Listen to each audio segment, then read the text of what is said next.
All of this puts the world in a tough spot. Inevitably, lines will be drawn, camps will be created. Tonight, we are looking at where the global south stands, the so-called developing world.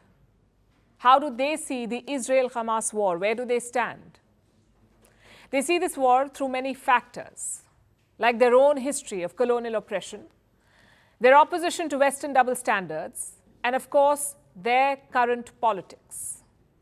Among them, Latin America stands out. Countries have clearly picked a side here, and that side is not Israel.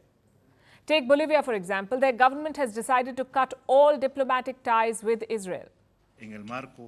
Based on its principled stance of respect towards life, Bolivia has decided to break diplomatic relations with the Israeli state in repudiation and condemnation of the aggressive and disproportionate Israeli military offensive taking place in the Gaza Strip, which threatens international peace and security. Now, there is history here. Bolivia did the same thing in 2009 as well. Israel invaded the Gaza Strip, so Bolivia cut off ties. And now we are seeing a repeat of that. But it's not just Bolivia. Chile and Colombia have pulled out ambassadors from Israel too.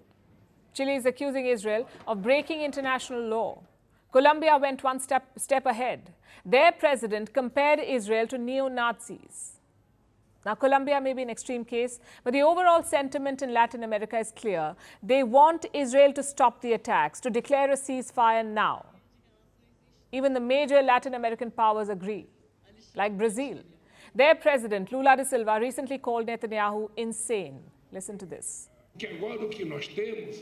What we have is the insanity of the Prime Minister of Israel wanting to end the Gaza Strip, forgetting that there are not just Hamas soldiers there. There are women there and there are children who are the great victims of this war. So why is Latin America against Israel? Before we answer that, let's look at some data. We analyzed the recent UN General Assembly vote on the Gaza ceasefire. 120 countries voted for it. They voted for a ceasefire.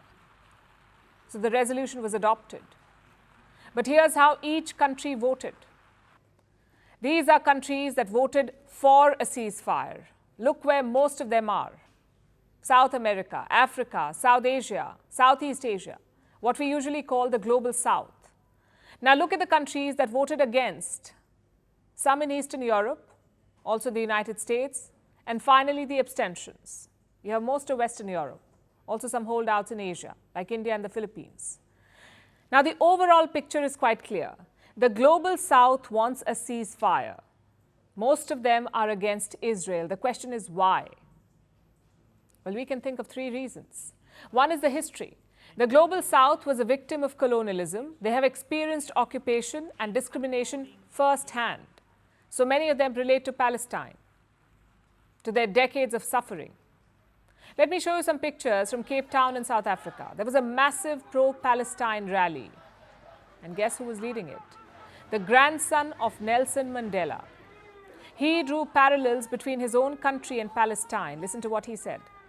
Palestinians are counting on each and every one of us to stand and be counted, like they stood side by side with us in the trenches when we fought to liberate our country.